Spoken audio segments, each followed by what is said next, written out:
성경 말씀을 저와 여러분 우리 모두가 같이 봉독하겠습니다. 마태복음 28장 18절부터 20절 거룩하신 하나님의 말씀입니다. 예수께서 나와 말씀하여 이르시되 하늘과 땅의 모든 권세를 내게 주셨으니 그러므로 너희는 가서 모든 민족을 제자로 삼아 아버지와 아들과 성령의 이름으로 세례를 베풀고 내가 너희에게 분부한 모든 것을 가르쳐 지키게 하라. 볼지어다 내가 세상 끝날까지 너희와 항상 함께 있으리라 하시니라. 아멘. 재작년 2022년 말쯤에 코로나가 대략 마무리가 됐죠. 우리나라에서는 공식적으로는 작년 2023년 봄쯤에 공식적으로 완전히 완료가 됐죠.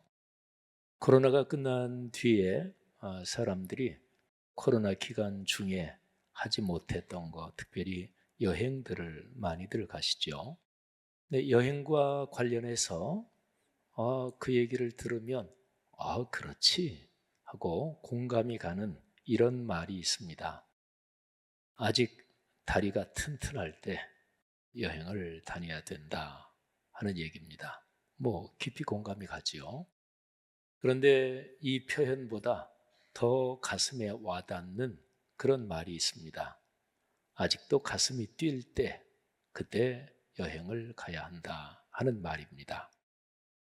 그러니까 여행을 간다는 게 새로운 거를 체험하고 또 뭐 보는 눈도 좀 넓히고 그러면서 새로운 것 가운데서 내 가슴이 좀 감동도 받고 일상을 벗어나서 그런 것 때문에 여행을 가는 거잖아요. 근데 나이가 더 많이 들고 또 뭐 그러면 뭘 봐도 아유 뭐 다 그냥 그런 거지 뭐. 또 어디를 여행하고 싶다. 뭐 여행을 좋아하는 거는 사람의 취향일 수도 있지만 내 취향을 떠나서 뭐 어디 가는 거 아유 다 귀찮아 그냥 집에 있는 게 최고지. 그건 이제 더 이상 가슴이 설레지 않아서 그런 거죠. 오늘 전교인 양육반 훈련 마지막 설교 제목이 내 삶의 여정이 설레나요. 자, 이 제목을 한번 잠깐 생각해 보세요. 여러분이 지금 이후로 걸어가실 삶의 여정을 생각하면서 가슴 속에 설렘이 있습니까? 뭐 미래를 생각하면서 기대감이 있으시냐? 뭐 이런 질문입니다. 보통 설레임 이 말을 쓰기도 하는데 한글 단어로는 틀린 말이고요. 설렘 이게 맞는 말입니다. 설렘 그리고 동사로 하면 설레다 이렇게 되는 거죠. 살아가면서 아직도 가슴이 뛰고 설레는 것 이건 참으로 중요한 거잖아요. 어떤 것에도 아우 내 가슴이 더 이상 뛰지 않는다. 그러니까 가슴 속에 있는 심장이 안 뛴다. 뭐 그건 진짜 실제적으로 신체가 죽는 거고요. 그러니까 심장 말고 사람의 정서, 감성 여기에 설렘이 없고 더 이상 무슨 희망, 기대 이런 게 없다. 가슴이 뛰지 않는다. 그러면 그거는 사는 게 아닐 수도 있습니다. 일반적으로는 나이가 점점 들어서 연세가 높아지면 아유 뭐 오래 살았으니까 뭘 여행한다는 것도 그렇고 뭘 새로운 거 한다는 것도 그렇고 뭐 다 그게 그렇고 가슴이 뛰지 않는다. 뭐 그런 사람이 연세가 많아질수록 좀 더 많다 이렇게도 얘기할 수도 있겠죠. 근데 꼭 그런 것만은 아닙니다. 나이가 아직 한참 젊은데도 뭐 삶이 괴롭고 또 내가 걸어가는 인생 생각하면서 아유 바랄 것도 없고 기대할 것도 없고 그렇다 이런 사람 얼마든지 있잖아요. 그러니까 근본적으로 보면 내가 걸어가는 내 삶의 여정에 대해서 아직도 가슴이 뛴다. 그거는 기본적으로는 나이하고 상관이 없다. 이렇게도 볼 수 있습니다. 그리고 여기 있는 여러분과 저는 우리는 그리스도인이잖아요. 신앙인이잖아요. 그러니까 우리는 신체의 인생 여정이 끝난 뒤에 영원한 삶이 있다는 것을 믿는 사람들이잖아요. 그러니까 어느 정도 이상 연세가 많아질수록 영원한 천국, 영생에 대해서 묵상을 많이 하셔야 합니다. 사랑하신 여러분, 내가 앞으로 걸어갈 삶의 여정이 아직도 설렌다, 가슴이 뛴다, 그래야 돼요. 그래야 삶이 행복한 거잖아요. 우리 여기 있는 모든 성도들의 삶이 그런 복이 넘치기를 주의 이름으로 축복합니다. 자, 그런데 어떤 경우에 사람이 가슴이 설레나요? 중요한 일을 할 때 가슴이 설렙니다. 근데 중요한 일, 거기에는 엄격하게 나누면 안 좋은 일이 있고 좋은 일도 있습니다. 예를 들자면 어떤 세계적인 범죄 조직, 아주 기술이 좋은 어떤 범죄 집단에서 세계 최대의 은행을 턴다, 또는 무슨 세계 최대의 다이아를 훔친다. 근데 진짜로 초고도의 기술을 발휘해서 깜쪽같이 은행을 털거나 다이아를 훔쳤어요. 흔적도 없이. 그냥 영화나 이런 데 많이 나오는 얘기인데, 그냥 한번 상상해 보면 그 바닥에서, 그러니까 그런 고도의 범죄 집단, 또 최첨단 기구를 사용하는 그런 범죄 집단 그 바닥에서는 말하자면 그런 집단에 소속돼 있다는 것 자체가 굉장한 자부심과 긍지가 될 수도 있을 거예요. 우리 팀이 이런 종류의 집단 중에서 기술이 제일 좋다, 이런 것도 있을 수 있겠죠. 그럴 때도 가슴이 뛰거나 설레기도 할 것입니다. 그거는 건강한 것은 아니겠죠, 그죠? 그러니까 나쁜 일에 가담하면서 또 내가 분명히 내 자의식으로 생각하기에 이거는 좋지 않은 일이야, 그러면서 가슴이 뛰고 설레는 거, 그거는 근본적으로는 바람직하지 않겠죠. 그러니까 좋은 쪽으로 참 중요한 일에 참여한다, 그러면 사람은 가슴이 설레는 거죠. 가슴이 뛰는 거예요. 우리 기독교 신앙에서 가르치는 모든 말씀 가운데서 가장 중요한 일이 무엇일까요? 우리 기독교 신앙에서 우리가 믿는 믿음의 대상, 그분이 삼위일체 하나님이시잖아요. 그러니까 기독교 신앙에서 가장 중요한 일은 삼위일체 하나님께서 원하시는 것, 하나님이 뜻하시는 일이 가장 중요해요. 그런데요, 삼위일체 하나님, 성부, 성자, 성령 하나님으로 활동하시고 사역하시는 그 하나님께서 어떤 일이 무지무지하게 중요해서 하나님이 직접 사람 몸을 입고 세상에 오셨습니다. 바로 성자 하나님이신 예수 그리스도시죠. 예수 그리스도께서 이 땅에서 사시면서 쭉 인생 여정을 여러분과 우리와 같은 사람으로 걸어가시면서 마지막에 3년 동안 공적인 활동을 하시죠. 그 3년의 공생의 그 내용이 사복음서에 기록이 되어 있죠. 마태, 마가, 누가, 요한복음. 그런데 공생의 사역의 맨 마지막 시점에 십자가에 달리시고 부활하시고 그리고 하늘로 오르시기 전, 승천하시기 전에 최종적인 그리고 가장 최고의 절대 명령을 주셨어요. 사실은 요거 전달하시려고 하나님께서, 성자 하나님께서 사람 몸을 입고 이 땅에 오신 거예요. 예수 그리스도께서 승천하시기 직전에 주신 최종적인 최고의 절대 명령, 이거를 가리키는 표현이 지상명령입니다. 지상명령할 때 그 지자는 땅 지자가 아니고요, 어디까지 도달한다, 이를 지자고, 그 다음에 바로 위상자, 최고상자가 있으니까 최고의 최종적인 절대 명령, 이게 지상명령이에요. 성자 하나님께서 사람 몸을 입고 이 땅에 내려오신 이유는 여러 가지 사역을 하셨지만 최종적으로 길지 않은 요 명령, 이거 전달하려고 이 땅에 오신 거예요. 그리고 예수 그리스도께서 승천하셨습니다. 그 이후에 한 열흘 정도 지나서 성령 하나님께서 또 이 땅에 내려오셨습니다. 여러분, 성자 하나님께서 이 땅에 오신 것은 창조 때부터, 그리고 영원한 세계가 시작되는 존재하는 모든 세계의 종말에 이르기까지 예수 그리스도께서 역사 시간 흐름의 한가운데서 한 번 오셨다. 이건 우리가 쉽게 알죠. 근데 성령 하나님께서 그렇게 딱 한 번 오셨던 때가 있어요. 구약 성경에 보면 성령 하나님께서 역사하고 활동하시죠. 그때는 그냥 활동하시고 또 다시 떠나시고, 말하자면 그런 방식으로 일하셨던 거예요. 근데 그러시던 성령 하나님께서 아예 짐을 싸들고 이사 오셨어요. 그래서 우리 사람들의 마음과 영혼, 우리 삶의 한가운데 이사 오셔서 살기 시작하셨어요. 성자 하나님인 예수 그리스도께서 사람 몸을 입고 이 땅에 오신 것도 그렇게 설명하면 아주 적합합니다.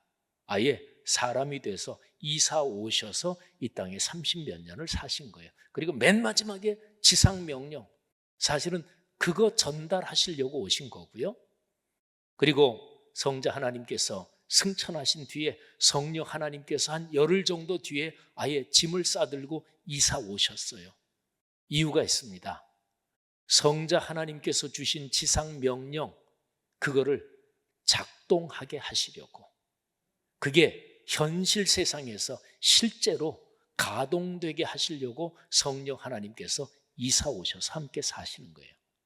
그게 바로 사도행전 2장의 성령 강림 사건입니다. 사랑하신 여러분, 보통 한 국가에서 국가의 중대한 국가 운명이 걸린 그런 일을 한다. 그러면 가슴이 뛰겠죠, 그죠?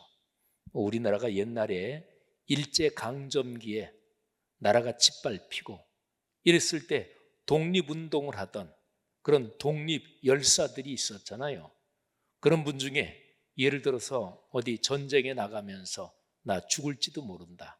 그러나 그럼에도 불구하고 그들의 가슴은 뛰고 있었습니다. 이게 내 민족, 내 국가의 중대한 일이니까.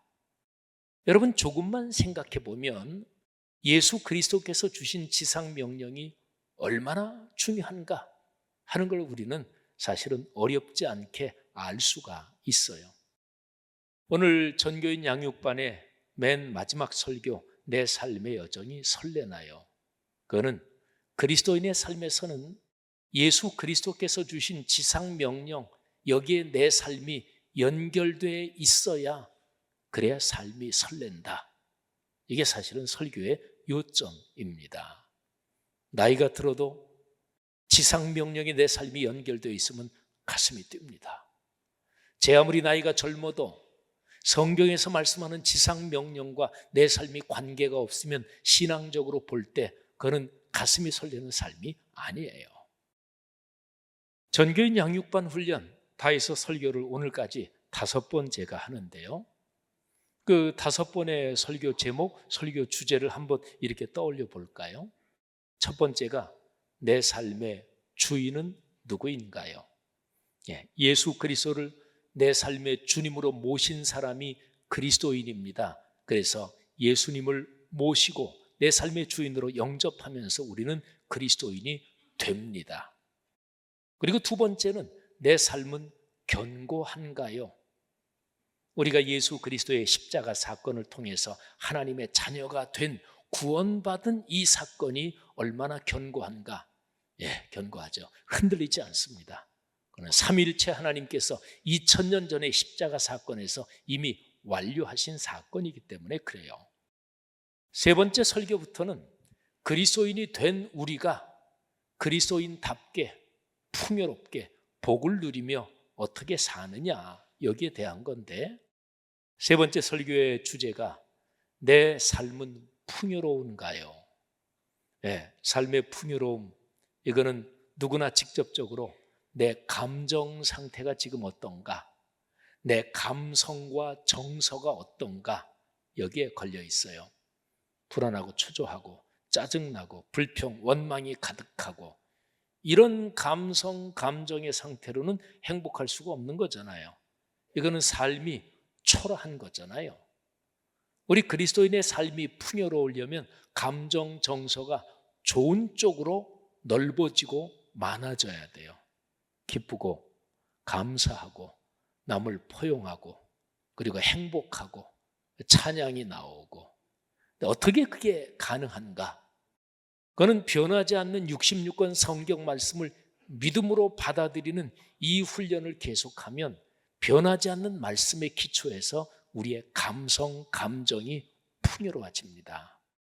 자, 그리고 네 번째 설교의 주제는 내 삶의 권세를 사용하나요?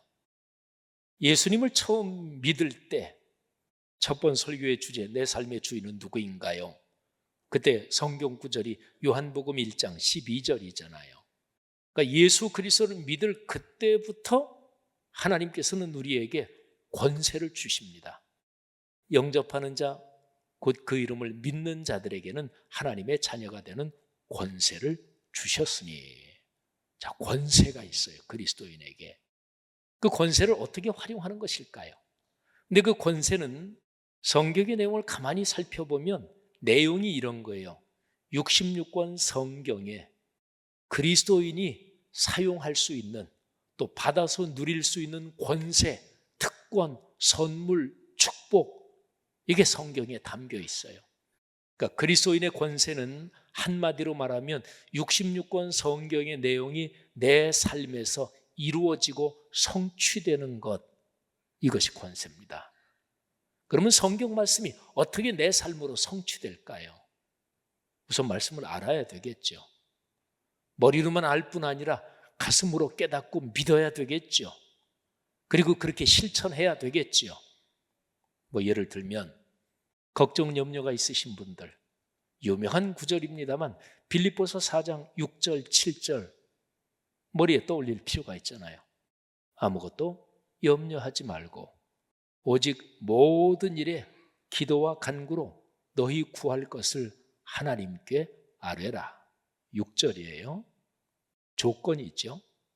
그리고 7절, 그 조건에 걸린 약속이, 그리하면 모든 지각에 뛰어난 하나님의 평강이 그리스도 예수 안에서 너희 마음과 생각을 지키시리라. 아멘.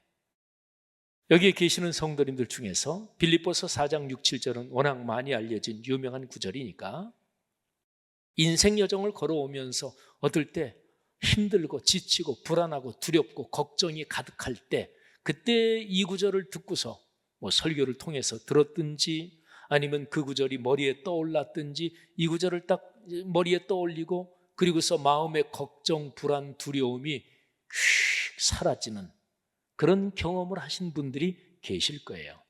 어떤 분들은 걱정, 근심, 두려움이 마음에 있는데 그 구절을 떠올렸는데도 그 구절이 뭔지 알기는 알고 이해는 하지만 마음속에 걱정, 불안, 두려움은 아직까지는 사라지지 않은 이런 상황도 있겠죠. 그러면 이 구절은 분명히 4장 6절에서 불안과 걱정, 두려움이 쌓인 사람들한테 그 문제를 붙잡고 하나님 앞에 감사하면서 기도해라, 맡기며 기도해라. 그러면 4장 7절에 하나님의 평강이, 하늘의 평화가 내 마음을 지배한다고 했는데 왜 이게 이루어지지 않는 것일까요? 그게 말씀 묵상의 훈련이 안 돼서 그래요. 성경에 기록된 그 내용을 내가 어린아이 같은 마음으로 받아들이는 이 훈련이 필요합니다. 그러면 말씀이 내 삶으로 작동합니다. 이게 바로 그리스도인이 가진 권세예요. 자, 오늘 마지막 설교는 내 삶의 여정이 설레나요? 첫 번째 설교부터 네 번째 설교까지 쭉 여기에 토대를 해가지고 우리가 지금 이후로 걸어가는 인생 여정이 가슴이 뛰고 설렐 수 있다. 성경은 그렇게 가르쳐요. 그 방법은 예수 그리스도 성자 하나님께서 그거 전달하시려고 이 땅에 내려오신 바로 그 내용, 지상 명령이 내 삶하고 뗄 수 없이 연결되어 있어야 돼요. 위대한 일이니까 이게 연결되어 있으면 그 어떤 상황에서도 가슴이 설레는 거예요. 성령 하나님께서 창세 이래 수없이 활동하셨지만 아예 성령 하나님도 짐 싸들고 성자 하나님이 하늘로 승천하시고 바통 터치를 하시고 그래 이제는 내가 내려간다. 그래서 짐 싸들고 이사 오셔서 그래서 활동하시는 이유도 바로 그것, 지상명령을 실제적으로 가동되고 성취하게 하시려고. 자, 그러면 지상명령을 보겠습니다. 지상명령을 가장 대표적으로 표현한 구절이 마태복음 28장 18절부터 20절입니다. 구절을 먼저 설명드릴게요. 자, 18절, 19절, 20절 세 절이죠. 그런데 19절, 20절을 절반씩 자르겠습니다. 그러면 다 해서 5개가 되죠. 18절, 19절 A, B, 20절 A, B 이렇게 5개인데 5개 중에서 제가 손가락이 잘 작동할지 모르겠는데 자, 가운데 3개 작동 잘 하네요. 제일 앞에 18절 그리고 제일 뒤에 20절 B 요 처음과 마지막은 강력한 보장입니다. 또는 권세라고 말해도 좋아요. 강력하게 권세로서 보장해 주시는 거예요. 이 양쪽 끄트머리는. 그 다음에 19절 A 두 번째는 이 강력한 보장을 주시면서 이렇게 보장해 줄 테니까 이 일을 꼭 해라. 명령입니다. 그 명령 내용이 쉽지 않아요. 뭐 쉬웠으면 이렇게 강력하게 보장해 주실 필요도 없었겠죠. 하여튼 강력한 보장으로 19절 A에는 이 일을 해라. 그리고 그 다음에 19절 B, 20절 A 그 다음에 따라오는 이 2가지 요거는 요 일을 하는 구체적인 방법이 첫째 이거고 둘째 이거다. 자, 구조가 그렇게 됩니다. 지상명령의 구조가 제가 화면으로 보여드리겠습니다.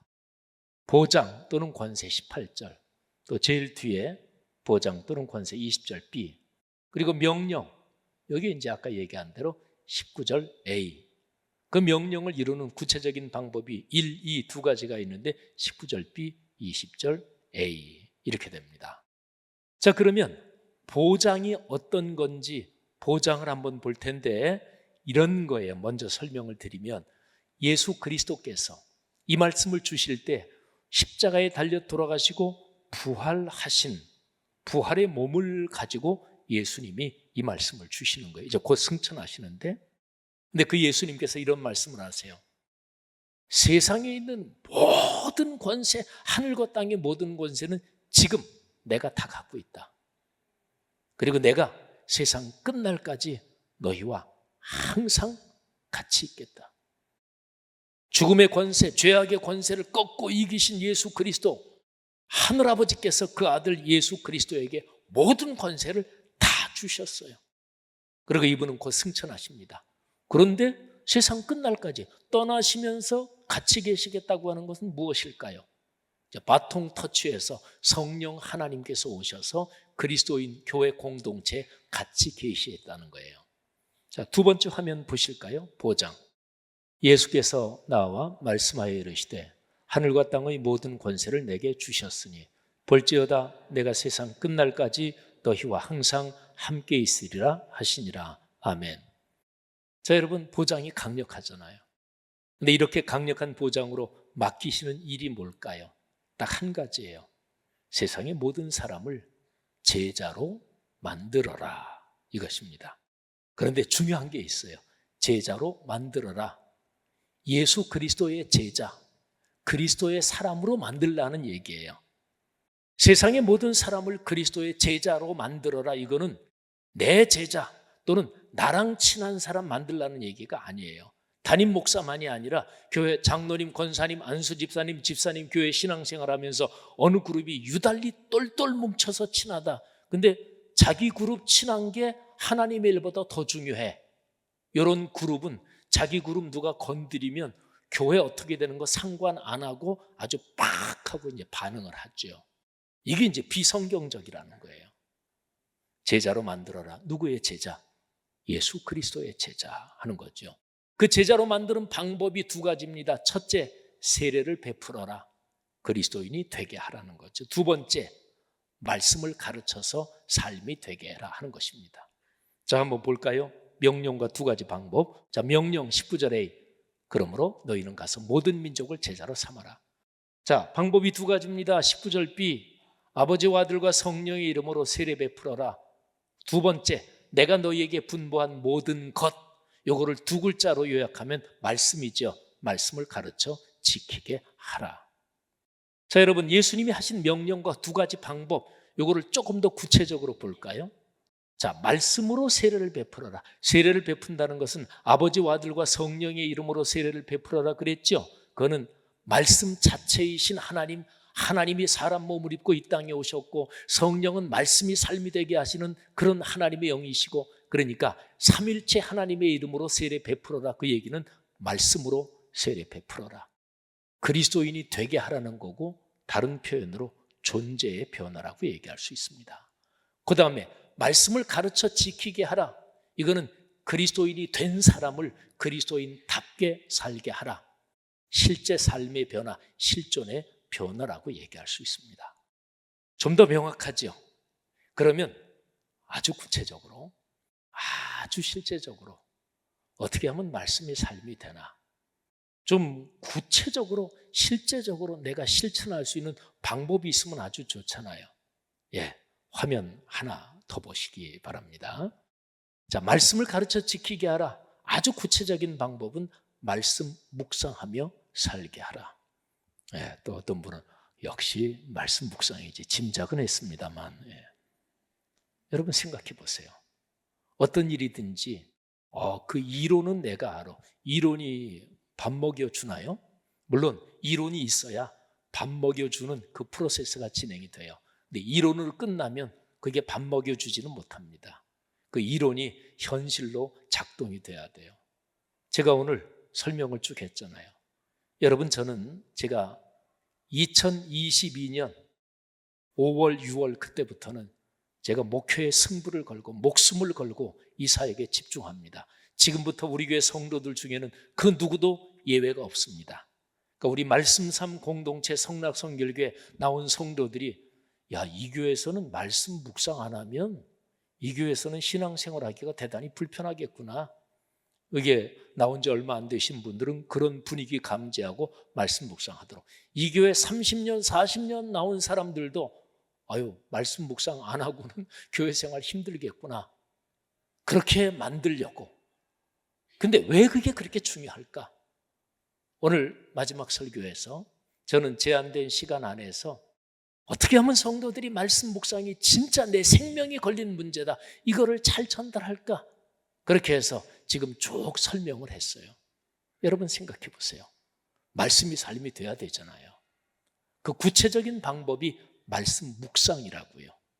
그러니까 말씀 묵상의 훈련을 계속하면 성경 어떤 구절을 읽어도 그게 나에게 잘 다가옵니다. 그리고 내 감성과 정서, 인식을 잘 변화시킵니다. 그러면 우리가 신앙생활하면서 많이들 체험해 보셨겠지만 이런 일이 일어나는 거예요. 나 진짜 너무나 힘들어, 지금 괴로워. 그런데 어떤 말씀을 딱 듣는데 갑자기 지금 굉장히 힘들고 괴로운데 그게 마음속에서 싹 사라지는 거야. 그런데 상황이 바뀌었느냐? 상황은 안 바뀌었어. 예를 들면 가장 편하게 다가오는 게 돈 문제, 자식 문제니까, 돈 문제 때문에 가정 경제가 지금 어려워. 그래서 막 잠이 안 오고 그래. 근데 어떤 말씀이 떠오르면서 돈 문제는 아직 해결 안 됐는데 마음속에 평안이 쫙 밀려오는 거예요. 그게 어떤 거예요? 말씀이 살아 움직이는 거예요. 여러분, 이게 바로 그리스도인이 가진 특권이고, 이거를 가능하게 하는 게 그 훈련이 바로 말씀 묵상이에요. 제가 목회자들에게 대상으로 이런 얘기를 할 때, 말씀 묵상은 교회에서 하는 여러 가지 목회 프로그램, 신앙생활 프로그램, 그런 것 중에 하나가 아닙니다. 이거는 기독교 신앙의 근본, 아니 기독교 신앙 자체가 말씀이 삶이 되는 것, 그 구체적인 방법이 말씀 묵상입니다. 이렇게 제가 강조를 하죠. 우리 말씀삼 공동체 성락성결교회는 코로나19를 거치면서 성경의 가장 본질적인 그 지점을 향해서 온 성도가 헌신하고 있습니다. 우리 교회 사역을 전체적으로 제가 정리를 이렇게 해봤습니다. 말씀삼 공동체 성락성결교회 목적은 최종적으로 도달하고자 하는 지점, 이게 목적이죠. 말씀 사문동, 말씀이 삶이 되는 것, 이게 목적입니다. 목표, 이거는 근본적인 어떤 그 목적을 이루기 위해서 현실적으로 도달하려고 하는 것입니다. 목표, 500개의 말씀 묵상 소그룹이 역동하는 교회, 살아 움직이는 교회. 내년 말까지 동서운 9차 훈련을 통해서 500명이 훈련받고 수료할 것입니다. 500명의 말씀 묵상 소그룹이 역동적으로 살아 움직이는 교회. 그러면 구체적인 방법이 무엇일까요? 매일의 말씀 묵상입니다. 말씀 묵상 소그룹에 참여하는 분들은 주보 6면에 한 사람도 빼놓지 않고 100% 나오니까 아직까지 참여 안 하시는 분들 계실 거예요. 그런데 매일의 말씀 묵상이 이 축복을 누리며 살게 하는 거예요. 도구가 뭐예요? 동네 세매줄 성경. 마당이 어디예요? 말씀 묵상 소그룹. 지금은 7인 소그룹 이렇게 잠정적인 명칭으로 부르고 있는데 이거를 7월이나 8월쯤이나 가을쯤 적절한 때 가서 동네로 선포할 생각이에요. 동네 세매줄 성경, 여기에 동네 두 글자하고도 같고, 그리고 예를 들어서 1교구에 10몇 번째 소그룹 그러면은 동네 1, 2로 하면은 뒤에 붙은 숫자는 동네 번지수 이런 느낌도 줄 수 있고, 그리고 소그룹 인도자는 순장으로 하려고 그래요. 우리 한국교회에서는 제일 오래된 이름이 구역장이죠. 감리교 이쪽은 속장, 구역장 속장이 제일 전통적인 오래된 이름입니다. 그 다음으로 전통적인 소그룹 리더의 이름이 순장입니다. 한국교회에서는. 그래서 가장 전통적인 이름 구역장을 썼는데 그 바로 다음으로 이어지는 전통적인 이름 순장, 이게 좋겠다, 이 정도 생각을 하고 있습니다. 사랑하신 여러분, 저는 전교인 양육반 훈련을 참 깊이 기도하면서 오늘까지 5번 설교를 했습니다. 이게 기독교입니다. 이렇게 해서 우리가 구원을 받는 것이고, 구원받은 성도들이 구원받은 사람답게 복을 받고 누리며 나누며 사는 길이 이거예요. 그런데 신앙적 진리는 그래요. 제 아무리 정확하게 전달해도 마음에 다가오지 않을 수가 있어요. 그건 영적인 문제라서 그래요.